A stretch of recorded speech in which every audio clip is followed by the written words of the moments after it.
यार आप सभी का स्वागत है भोजपुरी 4 न्यूज़ में। और आप सभी को गुड मॉर्निंग।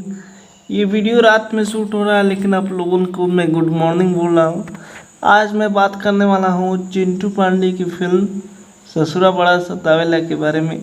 इस फिल्म का फर्स्ट लुक पोस्टर रिलीज़ कर दिया गया है जो आप डिस्प्ले पर देख सकते हैं। और इस फिल्म को डायरेक्ट और प्रोड्यूस किया है राजकुमार आर पांडे। और इस फिल्म में स्टार कास्ट में नजर आएंगे प्रदीप पांडे, चिंटू और काजल राघवानी की जोड़ी देखने को मिलेगी। और भी भोजपुरी के बड़े कलाकार देखने को मिलेंगे। और इस फिल्म का